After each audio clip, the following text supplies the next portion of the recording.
je važno da nam date informaciju o unosu hrane.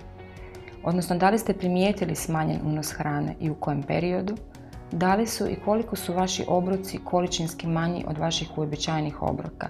Zašto nam je to važno? Gubitak mišićne mase ne mora biti vidljiv i kao gubitak tjelesne mase.